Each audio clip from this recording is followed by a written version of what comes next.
Now there's only two tools you're going to need. You're going to need a 14 socket where there's a wrench or a socket wrench, and you're going to need a large C-clamp.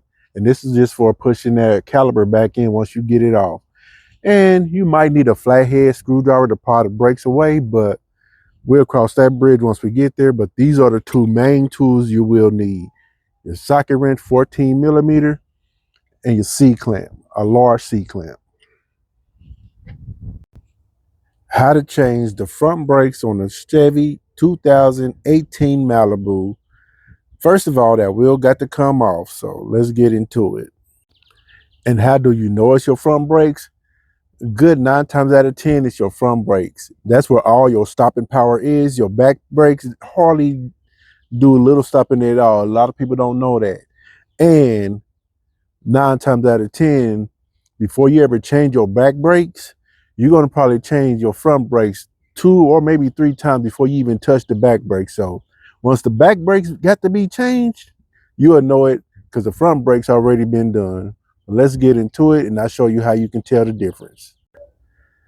Now see the front brakes, you can see they so close to the rotor, you can't even get your finger up in there. That's how close this pad is to the rotor. And you can feel the backside.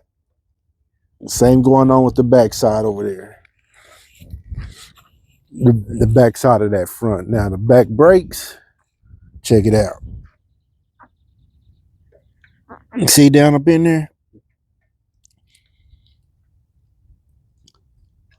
I can get my finger up in that back one. See, I can get my finger down up in there. So that's how you know. All right, folks, now that the wheel is off, these gonna be the only 2 nuts or bolts you're gonna have to worry about. These gonna have to be the only 2 bolts you have to worry about. There's one right here, and then there's one down here on the bottom. 1, then 2. And I told you both of these are 14 millimeters. So your 14 millimeter, where you got a socket wrench or a regular wrench, that's gonna get it. Let's go ahead and get those off real quick.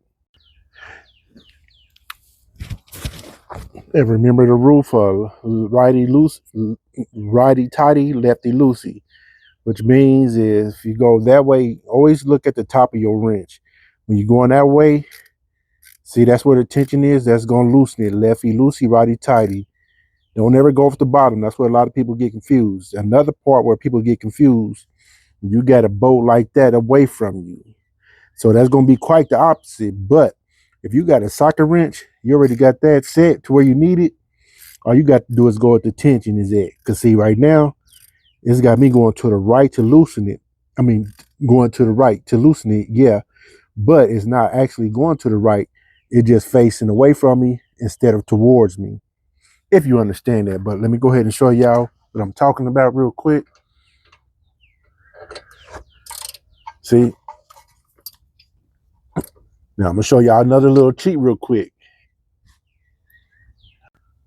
Now once you got everything set up the way you need it to go, you can use a hammer or a small mallet. See, I'm going to use a small mallet real quick just to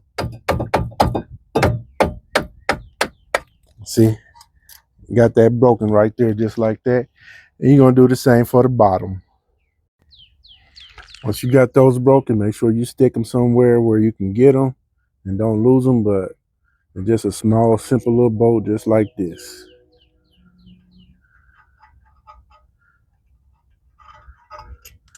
Like that. You're going to set those aside real quick. And now your caliper should just come right off. That's why I say you might need a little small screwdriver to pry it. But now this is the part I was saying, you might need a small flathead screwdriver or something to pry it. But watch here, I'm gonna use the back of my socket wrench, right? I'm just gonna stick it in there and work that in there like this here. And I'm messing with my camera, I'm sorry. And it'll pull it off just like so. I need to go a little bit more. Damn, a little bit more, but don't let your caliper just drop. You're gonna sit it up here. So I'm gonna get that on off of there. Right, so.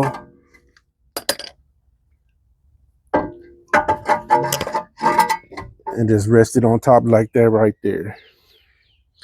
I'm gonna show you how to push that in a minute, but before we do that, there's gonna be a couple of springs I'm gonna need y'all to pay attention to, or clamps.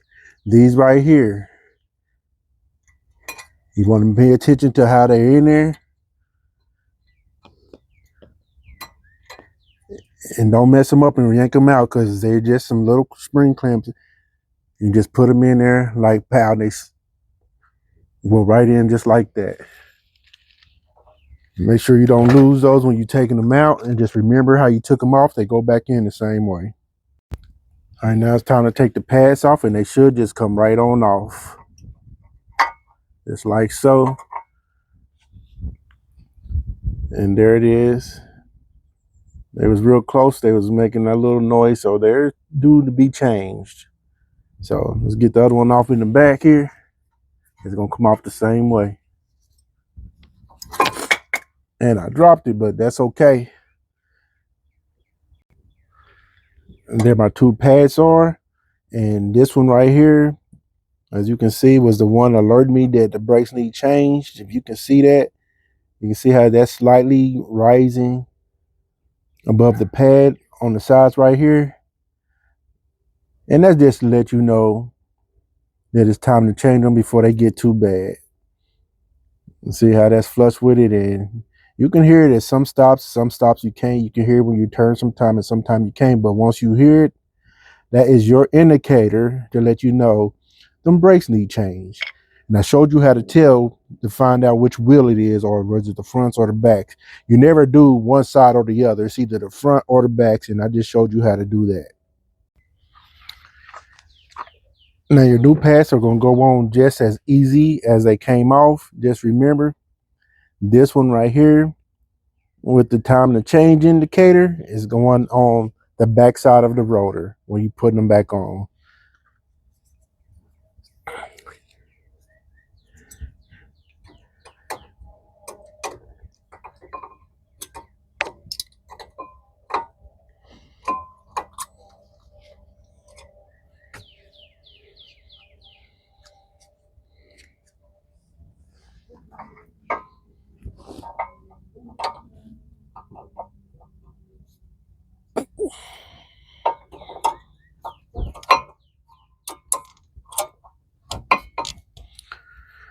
All right, got that filming on now. The back side, I don't want to be in you guys' way because I might have to stick my head up in there to see a little bit.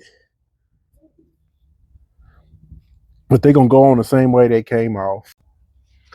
Now when it comes to pushing this caliper back in, you're gonna have to make sure that's back in there before you even try to put them brakes on.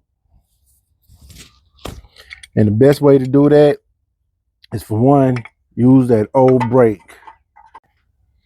Now folks, it just appeared to me that I was a little off site when I was trying to show y'all how to put this caliper back in, push this caliper back in. But when your caliper is going to be sticking out, you're going to use that brake to put it back on, to push it back in, and you're just going to use, get over here, try to get y'all in frame. You're just going to use your C-clamp like so, and keep screwing down on it to push that caliper back in, like so. I don't know if y'all can see that this time, but that's all I did was put that on and push that caliper back in like that with my C-clamp, using my old brake as a support on that caliper.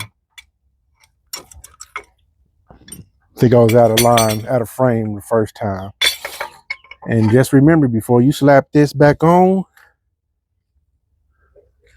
you got two brake clamps to put back on, right? Remember, don't forget those. And those go on just like that right there. If you see that, I think that was in view right there. Same with that bottom one. And let's get our caliper back on. And as simple as that, folks. Just put your nuts back in, and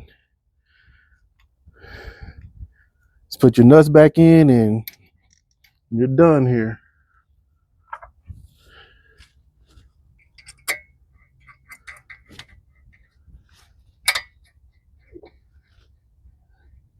Like I said, they go on the same way they came off. Everything goes back on the same way it came off.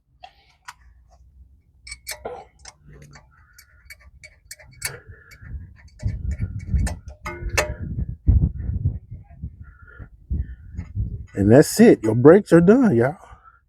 That's it. That's all to it. Tighten it up, put your wheel back on, pat yourself on the back if you got through it this far, because you just did your own brake job.